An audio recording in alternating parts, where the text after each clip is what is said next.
And then, so yeah, I was moderator of the Youth Assembly, and then I was then on the Church of Scotland Special Commission that they set up to look at the issue, as the church put it, of ministers who are gay.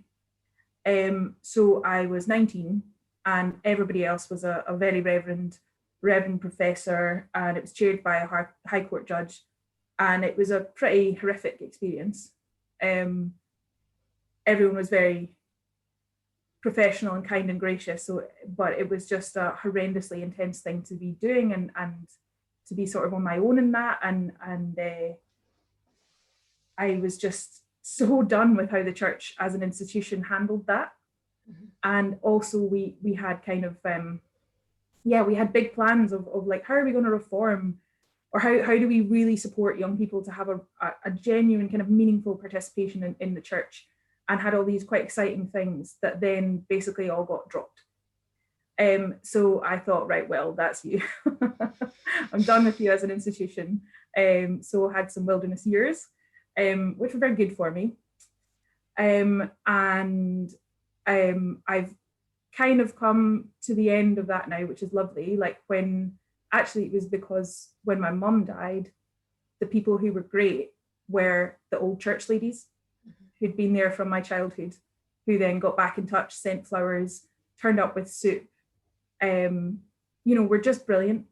And so that for me was a real like, okay, right, so local church is a thing that is valuable and will always be valuable in that way, in that kind of community and those kind of bonds. So that was a sort of reaffirmation. So I have reconnected with a local church, and I'm pretty happy with that. And actually Zoom church has been wonderful and a real blessing. So yeah, and then meanwhile, when I was at uni, I got involved with an amazing transformative youth work project in Dundee called Hot Chocolate Trust, which just does the most incredible work of just being there for young people. It's just there, and young people can come in. And we worked alongside young people who had every possible barrier, every possible challenge. Homelessness was routine, kids getting kicked out because they were gay or trans was routine, drug addiction, alcohol addiction, violence, being on the edge of prison, being in prison, everything. And that for me was such a powerful expression of community. So yeah, and then I got involved with other projects off the back of that. So when I moved back to Glasgow, got involved with starting a project doing music in prisons, and then working with women as well in Glasgow Women's Library and some other projects. So yeah, the more I did, the more I worked with people, the more I saw it was the same themes that were happening in all of these places, where the same groups of people were being marginalized because of structural issues. Mm-hmm. So like the proposed removing of housing benefits for young people under 25, which thankfully activists stopped happening. But if that had gone through, that would have been catastrophic for our young people, who don't have those middle class support networks to fall back on. That's a really clear example of that is a policy, that's a political decision that was made. And so it was a bit of like, well, if there are political decisions that are made that cause these terrible things to happen, then that means you can make alternative decisions. Mm-hmm.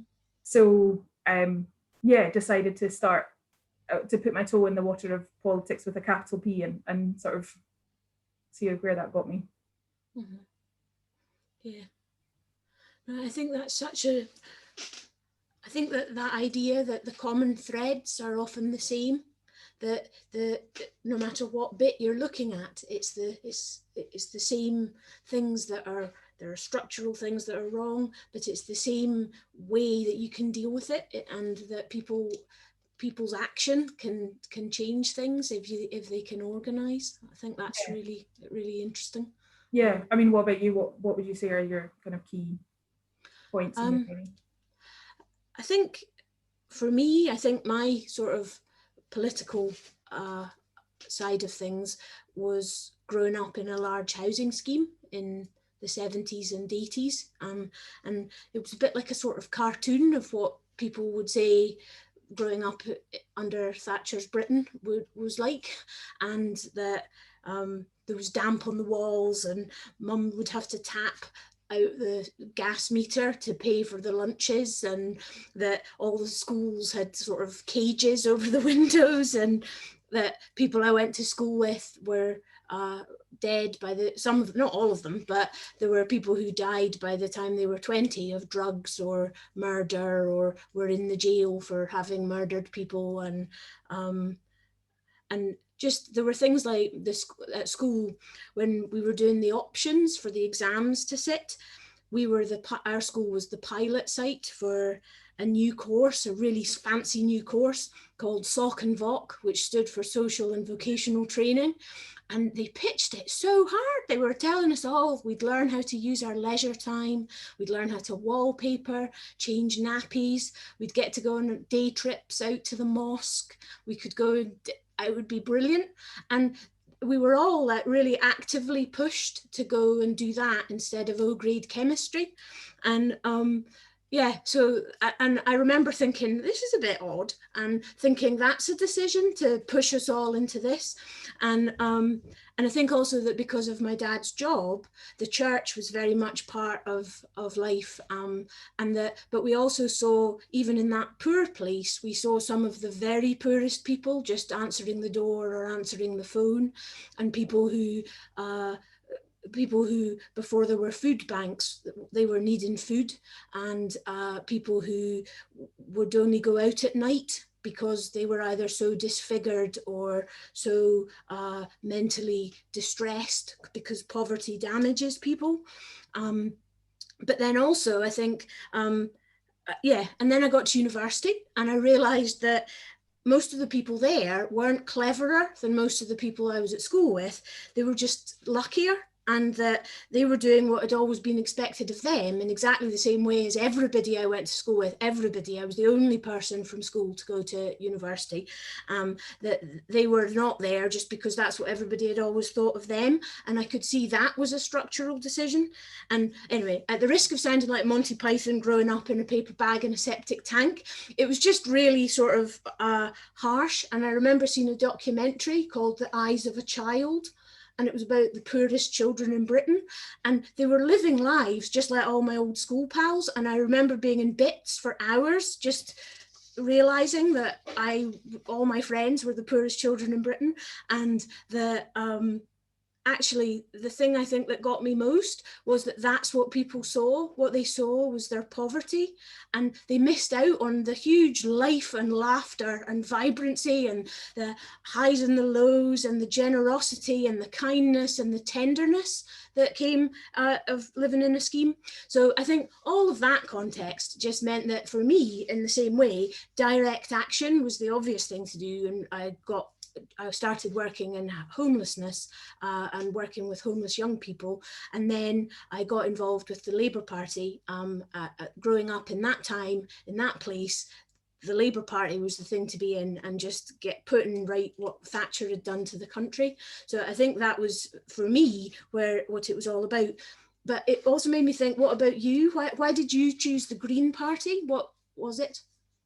Yeah, so for me, treating our environment well honestly wasn't not that it wasn't a priority, but for me it was just like of course we should, like, duh, you know. And so it was actually, so I did my dissertation at uni on women in the European Parliament, and I saw that the Greens, like, the amazing thing about the Green Party is that you've got sister parties all over the world. Now that can be quite problematic sometimes when they do things that don't sit well with your values, like the Irish Greens have at the moment. But yeah, the sister parties across Europe were 30 years ahead of everybody else in terms of women's representation.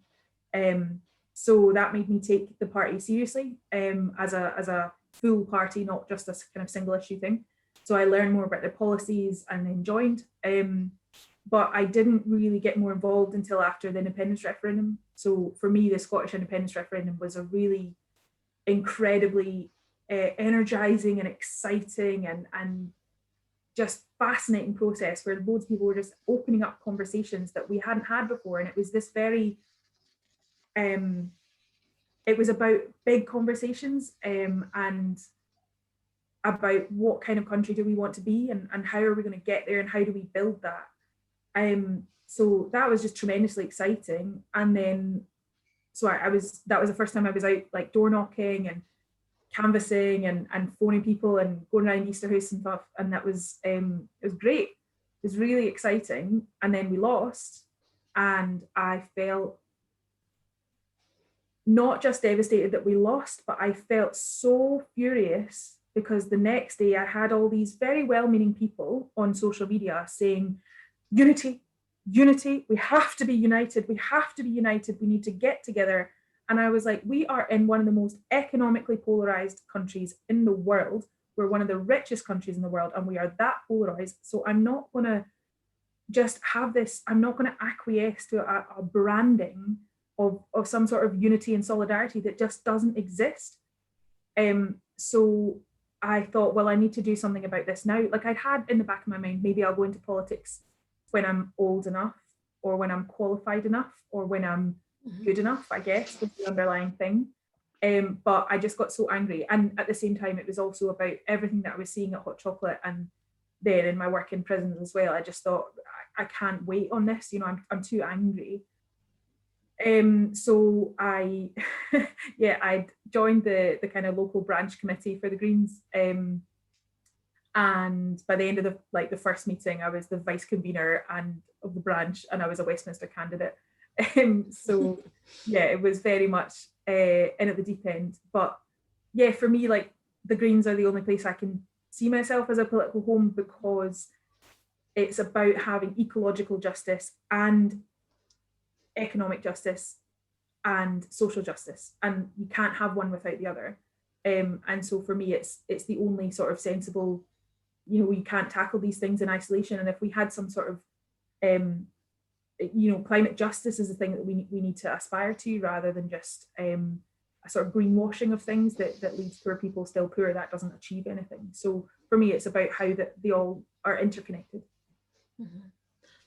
I think that interconnection is really interesting. I think it brings us on actually to some of the questions that have been coming in, and what I thought it would be quite interesting to do is just work through them and see how many we get through before we hit the time when we'll be going into the small groups. But I think that one about trying to have a holistic view is very relevant at the moment. And just I'm wondering about how, as you think towards the elections, all of us here, I think, want to end poverty and save the environment. And as you look to the elections and thinking about all the balancing of priorities, what is the answer to the necessity to stick to the climate change emission targets, but at the same time as the recession is hitting, so many people have lost their jobs, and there's an increasing imperative that the only way out of this is for everybody to get out and start spending in a consumption-based economy. How do you balance that? Yeah, absolutely. Like for me, you can't apply capitalism to the system that has broken because of capitalism. So I don't know why. I mean, I obviously do know why, but we're doing a furlough scheme that applies to some people if you're in the right place at the right time. But if you fall through any of the cracks, which we all know folk who have and are, then it's just this incredibly complicated but still really costly thing. Whereas if we had a universal basic income, then everybody is covered. So that means you've got a regular payment that is unconditional, that's to you as an individual, and your basic needs are going to be covered. So you've always got enough to eat and pay your electricity, and you've got enough for your basic clothes, and you can feed your kids. And that, yes, it would be an investment, but it would totally transform the landscape in terms of, we've managed to divide, and I understand why, but we talk about fuel poverty, period poverty, blah, blah, blah. It's all poverty, right? And actually universal basic income, I mean, there's no silver bullet for poverty, but that would, more than anything else, transform our country and our countries. And then, and that's something we can do kind of anyway. And in terms of the environment, like there's so many of the things that we can do that are a win-win. So green jobs, you know, if we think about, so we've got Glasgow's full of tenements, we're full of houses that are built that need better insulation. So you have a huge retrofit programme which creates decent jobs for people, you know, or we look at the fact that Scotland has this huge potential for renewable energy. So that's really good quality manufacturing jobs as well. If you make the jobs that we need and that we can use in Scotland, and then that is good jobs for people, and you have them, you know, unionised and decent and treat their workers fair, and you use things like procurement from the government to make sure that, like, if we're going to create jobs, then they're going to be good and fair jobs that treat their staff and workers well. But we can do all of that, and that works in terms of our emissions targets. You know, there's so many things that if we have decent insulated homes, then people are not going to be cold. And it's good for the environment, you know. Like there was a cartoon a while ago that was just brilliant. It was like, what if, you know, imagine if climate change wasn't real and all we did was have good air and good food for everybody and, you know, warm homes. And it's all of those things. Like we're talking about, the council's doing a lot of work. Glasgow City Council has been looking at, food and growing places and stuff. And it's just stuff that, you know, we're back to kind of dig for victory.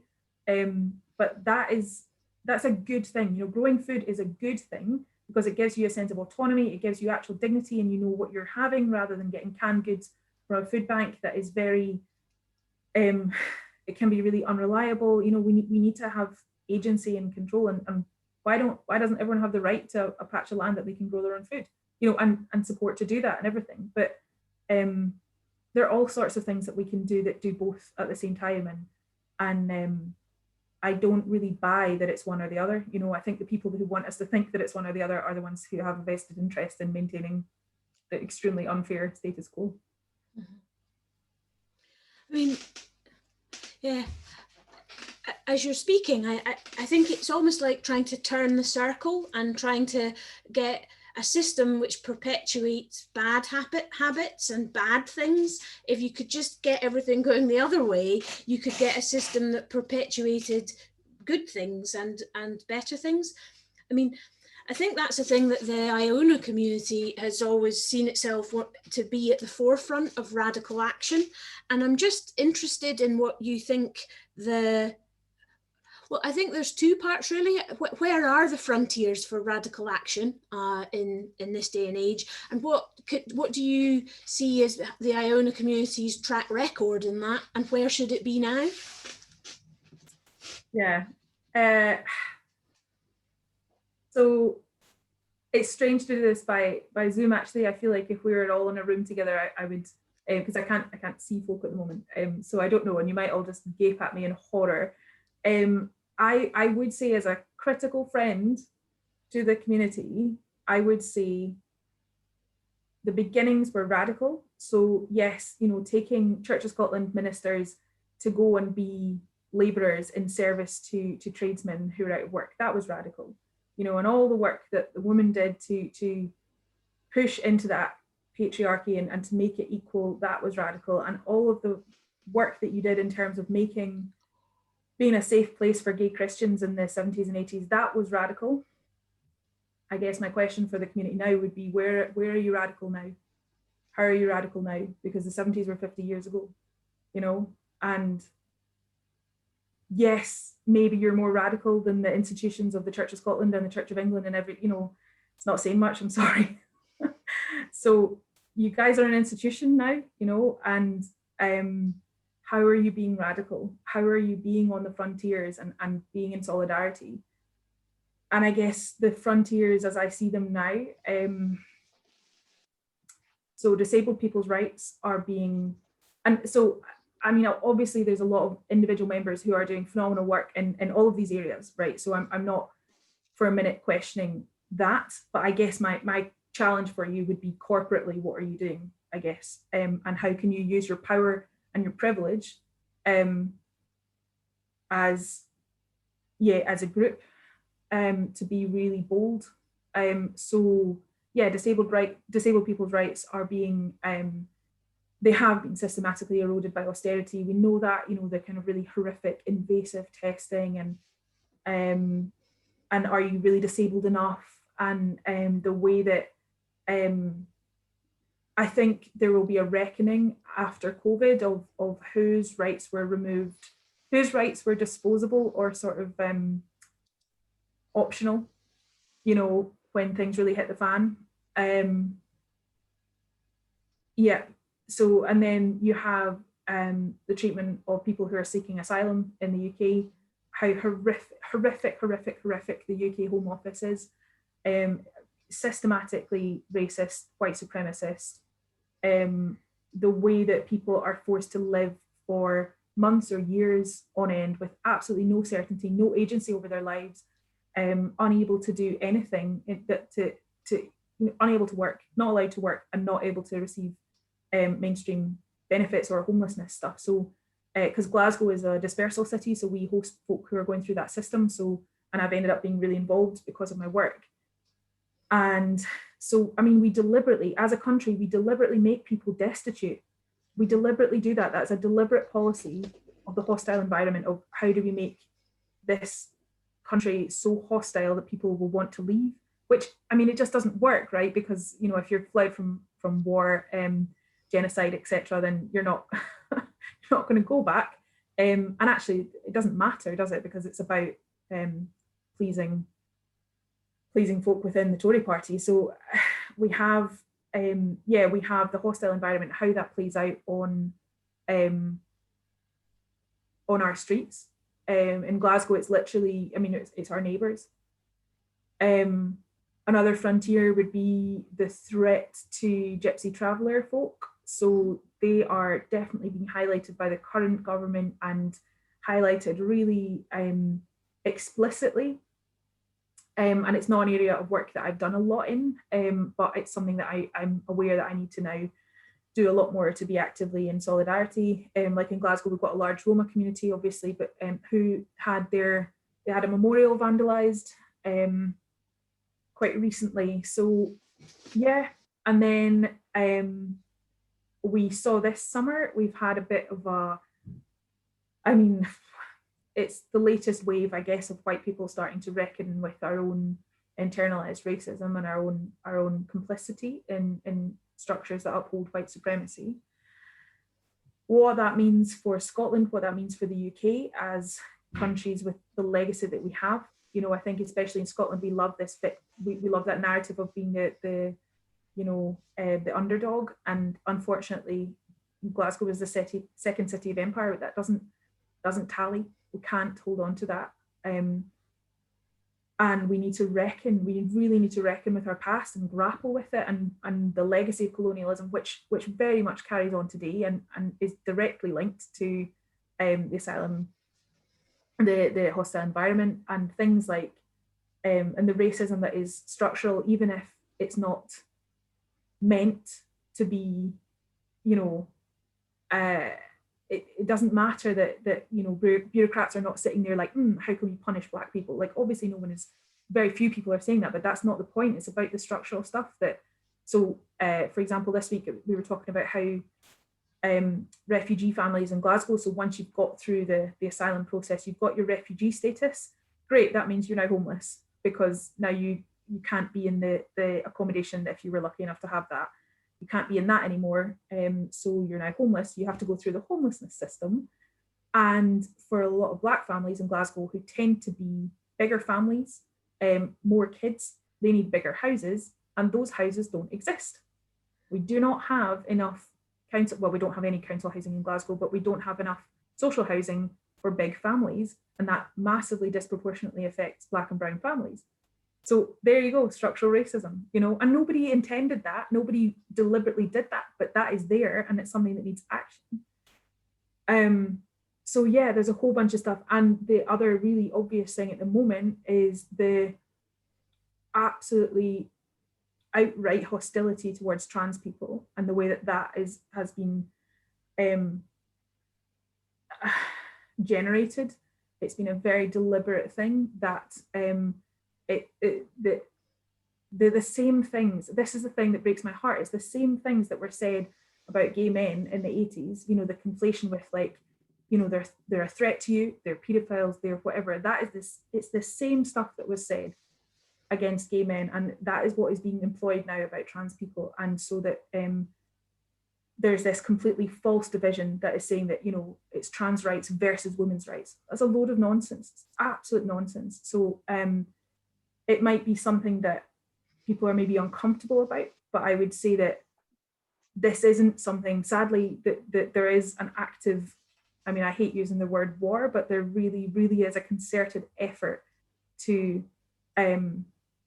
cause huge harm for trans people right now in Scotland and in the UK, and you really need to take a side.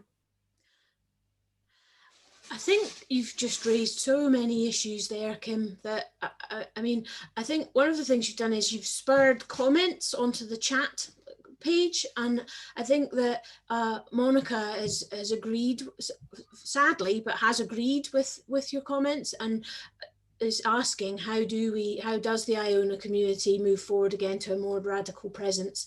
And Colin Ball in the West Midlands is saying that the common concern networks are hopefully a place where radical ideas for action can come up through the community and then become a way of concerting effort. I think you mentioned there the issue of trans people, and one of our newest common concern network has been launched on LGBTQ plus issues.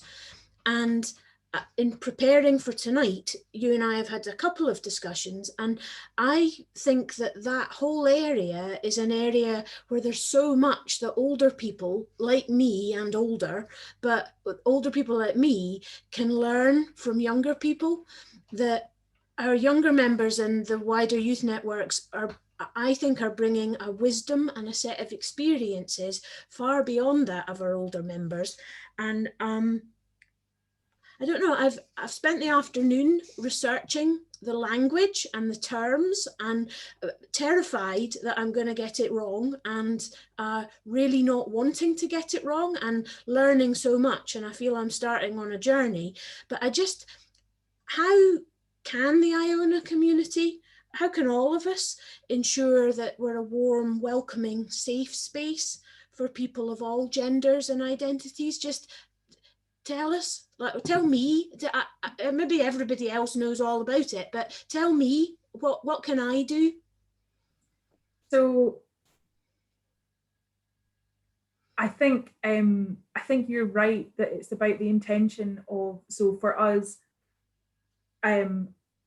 hospitality is so important. It's one of our core values. So how do we create a safe space, or as safe a space as possible, for everyone?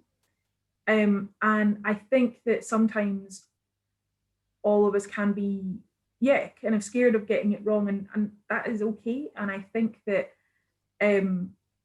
it's okay.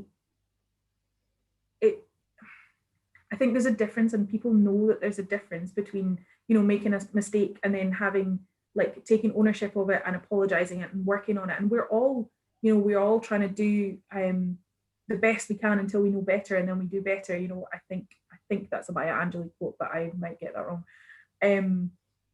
And so I guess, so some things, I mean, like I'm not trans, so I can't speak for trans folk. But one of the things that we've been working on in the Green Party in Glasgow, we've been on a bit of a journey for the past few years, and it's been fantastic, because thankfully we've had, for example, in our women's network in the Scottish Greens, we are very explicitly inclusive, and we have a lot of trans members who are leading and supporting.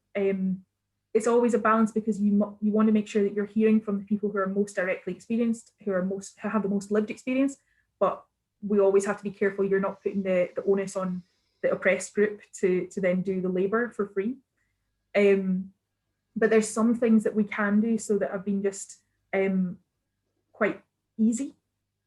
So you can see in my name that I just got Kim, Long, she, her.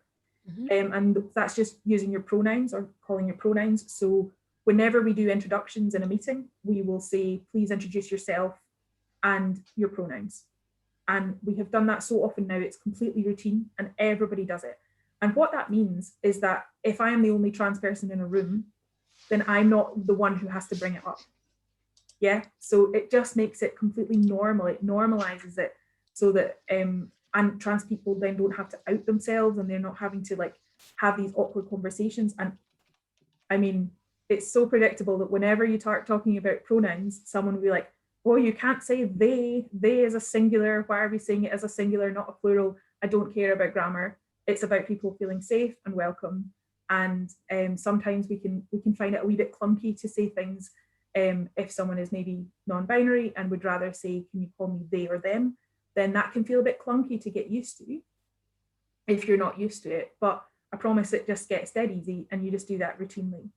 Sorry, go ahead. I think that's such an interesting way of explaining it, and I've just done it there. And if anybody else wants to do it, you just right click on your name and you can put in your pronouns. And I think that explaining it, like, because I've felt funny about that before, but what I hear you saying is it's not actually about me and my pronouns. It's about, by me doing it, it stops somebody else having to be the only person who has to do it. And it's such a small thing. It doesn't do me any harm at all to put she, her. But if it makes one person feel that they don't have to raise the issue, I can completely see that that's a really easy thing to do that does me absolutely no bother whatsoever. And yeah, I think that's really helpful. Yeah, there's other things about language that we have learned. So if you're, for example, if you're making a speech, then you don't have to say ladies and gentlemen, you can say honoured guests, you know, or you can say more informally, you like guys, gals and non-binary pals. I quite enjoy that one. But there's other things, and I think where the community has led is in making sure that in challenging the kind of very normalized church structures of saying like only quoting or only calling out male names. And so we've always said, you know, Abraham and Sarah, and I think that's been really important and something that the Iona community has yeah, as I said, led on to make sure that we've always had that balance. And that was and is, and it remains important, because we've got to challenge the kind of very patriarchal view of things, but also if we can go beyond a binary, if we can just go beyond saying man and woman, can we say all genders, or can we say just everyone, you know, and it's not about perfection, but it is about just trying to be intentional about always learning as well. And it's okay to be in a position of like, I don't know anything about this. And also that what helps me thinking is that while it might feel like this is all new, and it might feel like, you know, young people are just coming up with these new things. And I think it's really important for us to reflect that it's not new, and folk of not one specific gender identity, folk who don't conform to any particular gender identity, have always been there, always. And actually, if you look around the world, there's loads of cultures that have a third gender or multiple genders. And actually it was colonialism that like said, nope, this is what a man does and this is what a woman does, and fit in those boxes, please. So, you know, in the same way that gay folks have always been there, queer folks have always been there, this is just about, thankfully, some young people now feel safer and safe enough to express themselves in their full sense, their full selves, or they're exploring their identities. And I think that is wonderful that people now feel a bit safer. And so it's just about, yeah, how can we all keep learning and make it a I don't know, an encouraging thing, that we're learning and that we're challenging each other gently, and then we're kind of collectively growing in confidence. But yeah, I would say like it's a good thing, and it's all about, and just bringing it back to what you said about how can we make things safe, how can we make things welcoming, and having that intention as why we're doing anything. I think there's been more chat going on, and I think that there's quite a lot of discussion about all the different ways in which being in a community means that there are lots of different sorts of people, all with different interests, and it's about allowing people and their passions to flourish. I think one of the things that I asked this question by saying I thought this was an area where there were things to learn from younger people.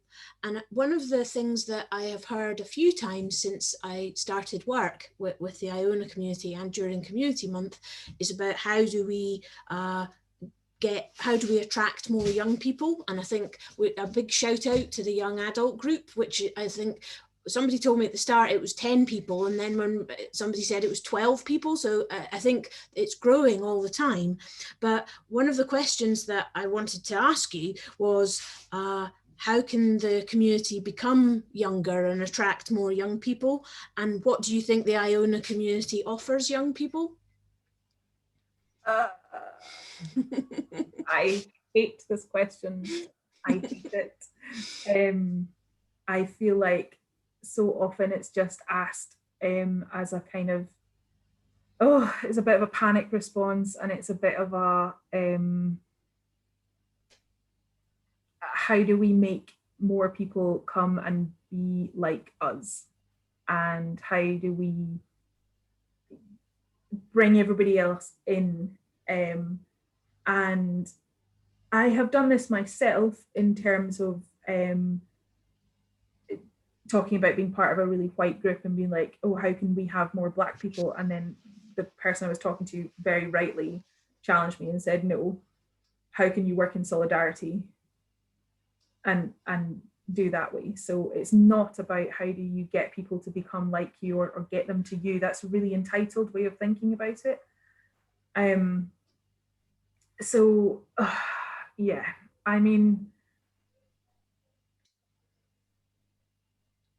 I think that the community could take a look, for example, at what's been your spending on youth work over the past 20 years, what has been the patterns of that, what investment have you made, and are you, like the Church of Scotland, I feel, and other institutions actually did a lot.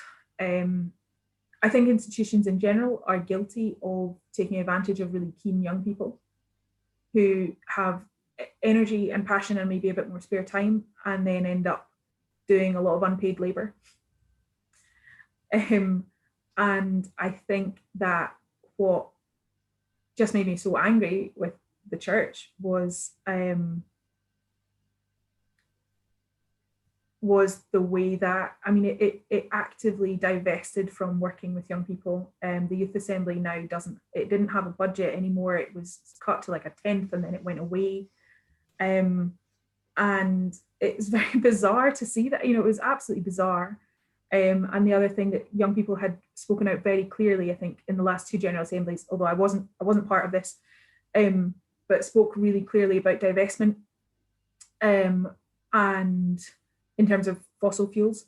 And then that was voted down. And it's just like, so you don't really want the prophetic voice of young people, and you don't really want to invest in them, and you still want them to be part of your thing. That doesn't add up. You can't have it both ways. So are you investing? Where are you putting your money? Where are you putting your time and energy?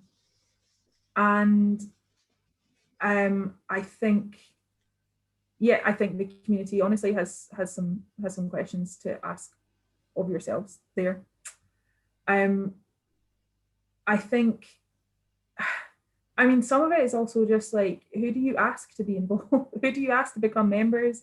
Who who gets involved with Camas, or who does seasons at Camas and isn't asked to be a member? And who are the people that you've had as like really, really keen people who are not community kids, but everybody else who is around there, do you know where they are? Have you kept in touch? Has anyone apart from Jean Young done that? Who are you asking? And are you following up? And are you asking people why they wouldn't want to be a member? I mean, Peter McDonald did ask me, and my answer now would be kind of the same, which is honestly like, I don't have the energy. I don't have the energy to help reform something, because people always ask me to do things to then fix things. Can you? We want to have your energy. We want to have your like, you've got such drive, can you come and help us do this, and you have the vision and you can do that. I'm like, yeah, but no, I've got enough to do, you know. And yeah, I'm just being very frank here, and again, I can't see your faces, so I'm sorry if this is really hard to hear, but you did ask. No, I think I'm looking at the chat, and I think that people are hearing what you're saying, and I think that there's an amen, and there's an agree with Kim and Richard, and there's a lot of stuff about valuing young people and priorities, but we're just about at the time where we should be going into the small groups, and I think that you've set many fires going, but I do wonder if part of what is coming out here is that there's a bit further up in the chat where there was a strong feeling coming through that what is important is to be followed by our passions and where we're enthusiastic. And I wonder if that's part of the story with young people, that if we allow the young adult group who are finding their way and coming up with new ways of doing things to identify the things they're passionate about and the things that you're identifying, if those are our concerns, young people will come because they want to be doing those things. So I'm interested in that idea of where are our passions taking us, and that. And as we go into the groups, Annie and Fidge have put us into groups of 4 or 5. And the question that I would be very grateful if everybody would just reflect on is, what can the community do? What can the Iona community do as an organisation to support members, associates and friends in their life as monkeys, working for change in their local communities? What is it that a community can do to support a dispersed community can do to support change in local communities? So I'm going to ask the doors to be flung wide, and you've got 15 minutes, and then I'm hopeful that people can come back and just give us those reflections. So what can we as a community do to support change makers in their local communities?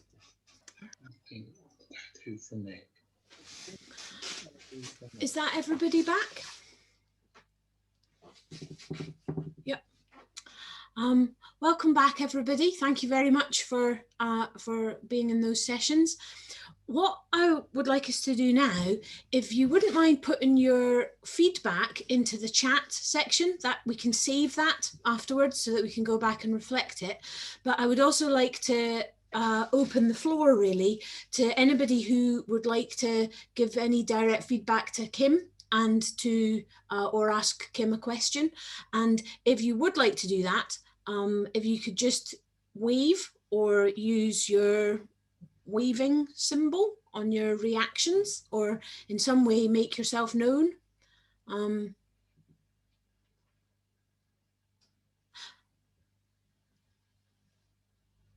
Has anybody got anything? I can't see all the wavings.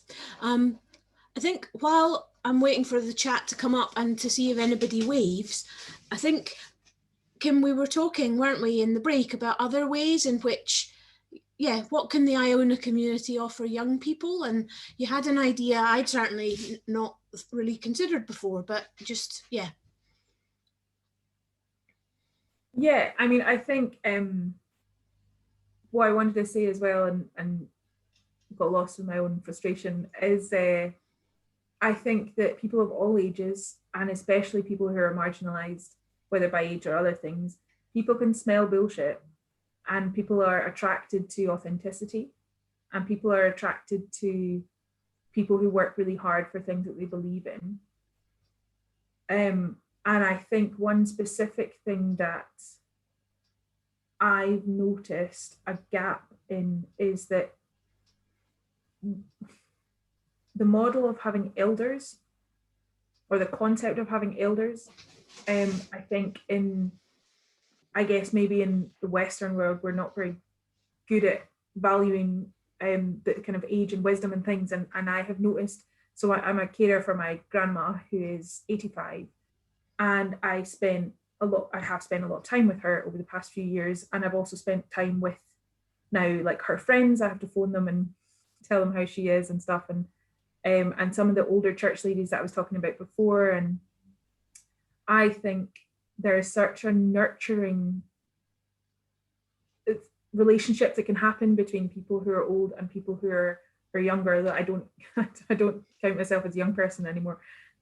But I think just that unconditional encouragement, I guess, and the kind of going towards and like being really interested in how someone is. And I think that there is a need for that. And it's not just about young people who are maybe teenagers, but it's also like young adults. Like for a lot of us, our 20s are very, they can feel like you're a bit marooned, actually, because if you think about when, you know, we don't have, there's very few jobs for life anymore. There's very few things. You can't really set yourself on, I'm going to be this when I grow up, because, you know, it's really, really hard to get a job, and it's hard to keep a job, and it's hard to have a job that isn't a temporary 0 hours contract, that, you know, and all of those sort of milestones that we, in my generation, we were sold by Disney and American films of, like, you will have, you know, you'll have a car and you'll have a house and you'll have these things. Like,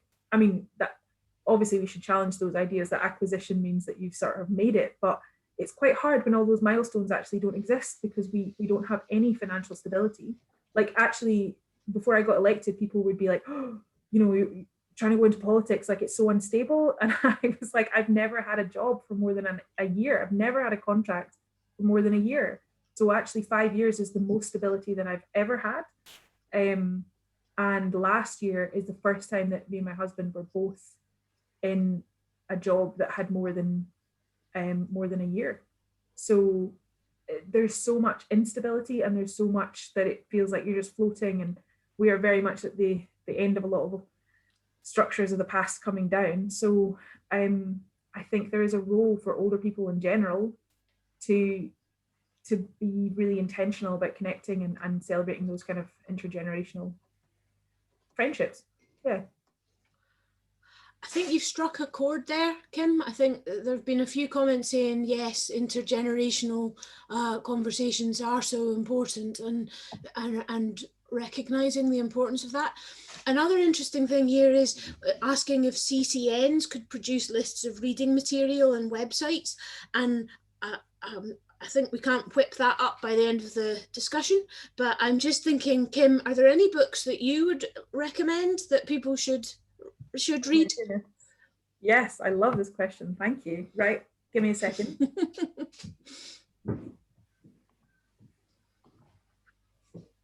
What's a CCN, please? Read it are right here. A CCN, apologies, a CCN is one of the new structures that was introduced of the Common Concern networks. Oh, right. Yeah. Okay, thank you. Okay, so also I hope you all enjoyed the glimpse of my leggings there. I have not been dressing from the waist down as a smart dresser. I just put my leggings on. Never noticed. So, right, books that I would recommend would be, this is called Me and White Supremacy by Layla F. Saad. Me and White Supremacy. I'll put it in the chat. I'll type and you say, yep. So it's excellent. It's a workbook. So it has chapters on what is white supremacy, who is this work for, how to use this book. So here are some of the chapters.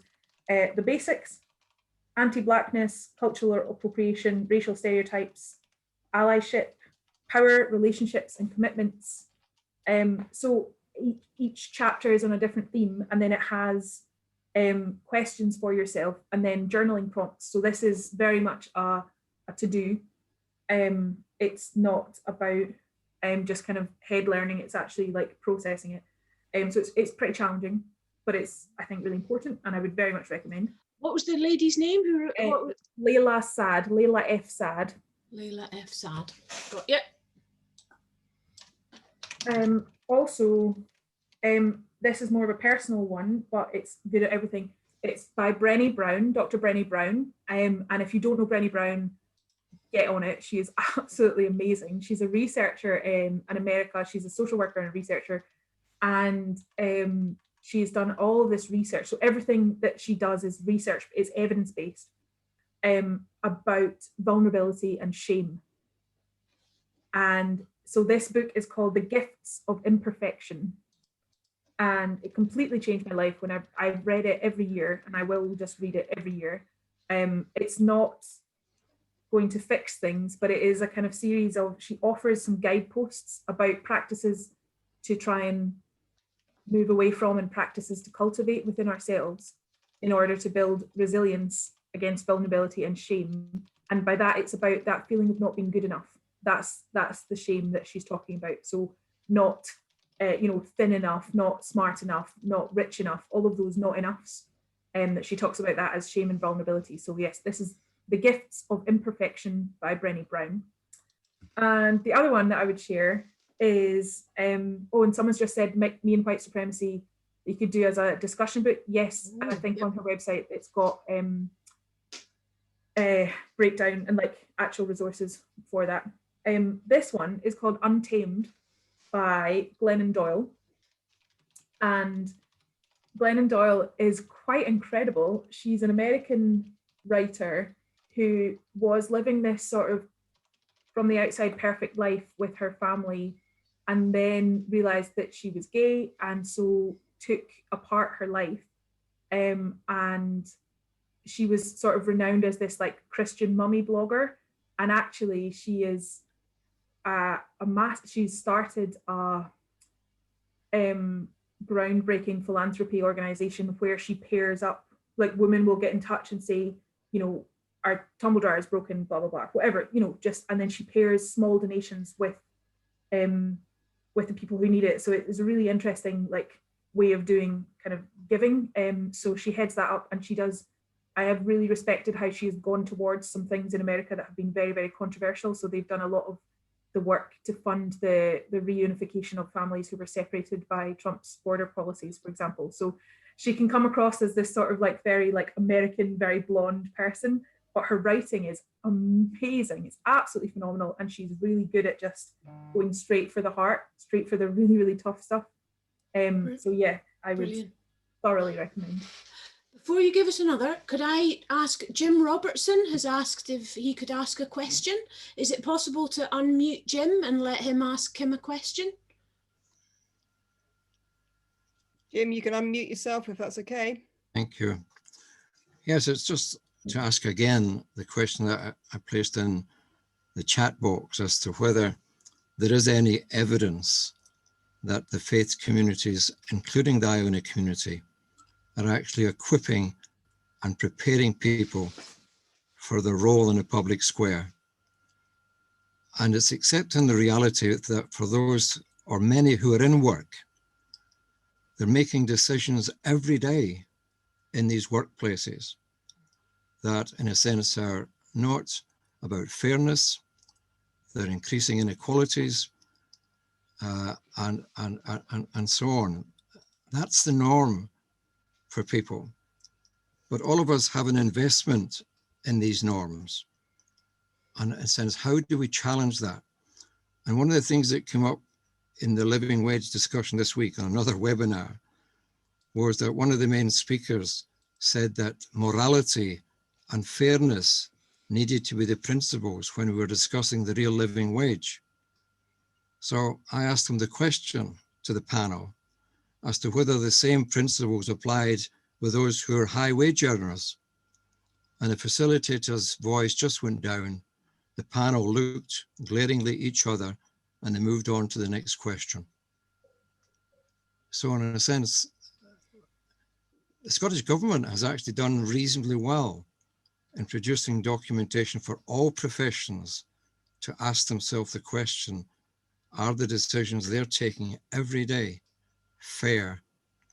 And I'm saying, where are the conversations in churches, in faith groups, with these people about these issues and how they respond to that?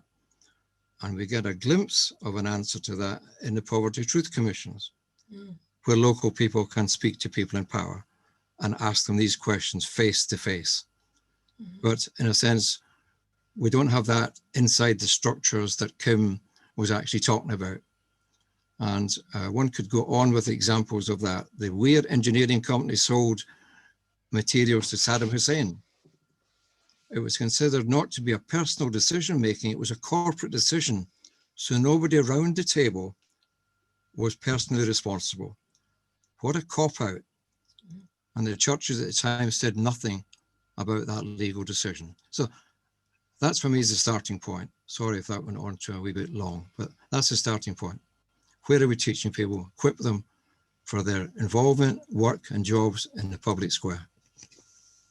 Yeah, absolutely. And I think not just people individually, but that is where I see, I mean, I think, like, I don't understand why, for example, the Church of Scotland ties itself in knots of like, how do we be relevant? It's like, pick an issue and talk about it a lot. Like, why are you not yelling about poverty more? And to be fair, like, I think the Church of Scotland does a lot on poverty, but there's so much injustice that we really, like, the church could speak very, very clearly and boldly and hold people to account.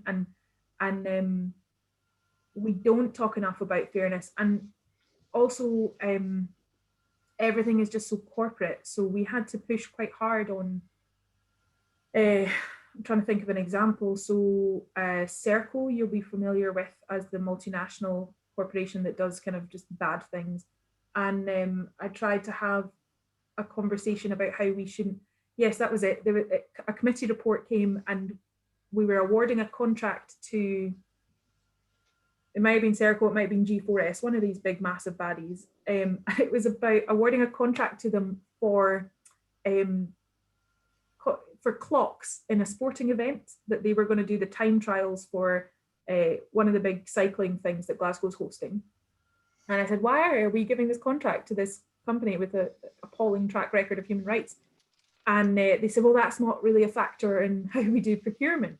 You know, that's not one of the matrix things that we look at. We're looking at cost. And actually, those are the conversations. And it's very boring. Procurement is very boring, for example, you know, but these are the things that getting into the nitty gritty and being able to impact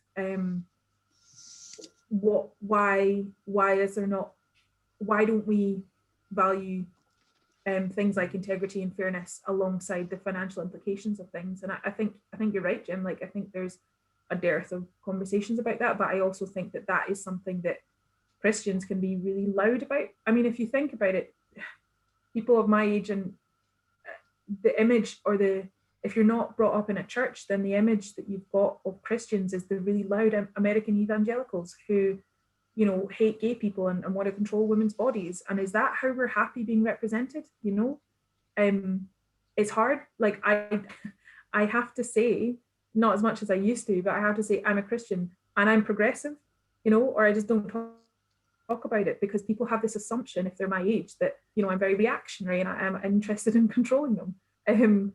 So we can be louder on stuff that really matters, and it doesn't have to be. Yeah, I just wish that the church was more bold. I actually think that is a really good note to end on, that we can be louder and that we can be more bold. And I think that we're just 1 minute away from the 8:30, and yeah, I think it's been a brilliant session for me. It's been fascinating hearing. Just before we wind up, I've got a couple of announcements of the events coming up over the rest of this weekend. Tomorrow there's a 10 o'clock session with 6 more members' stories. At 7 o'clock tomorrow, there's also an opportunity to meet in the Common Concern networks once more. And after that, it's the React event on Sunday for 16 to 30s only. And then Craig Gardner's third Bible study, followed by quiet time on Sunday at 7 o'clock. So another jam-packed weekend. Thank you, everybody, for coming here tonight on your Friday. Thank you to Fidge and to Annie for making it all work so smoothly. But I think the biggest, most heartfelt thank you of all is for Kim, for coming here tonight, being so open and honest with sharing of yourself and all that you've done and experienced. And I think we all of us wish you every bit of luck for Holyrood next year, and that fingers crossed you get in. And if you do, I think Holyrood is very, very, very lucky, and good luck to you. So thank you, everybody, and good night. Thank you very much, Thank you so much. Sarah. Yes. Thank you so much. It was absolutely brilliant. We'll work on this.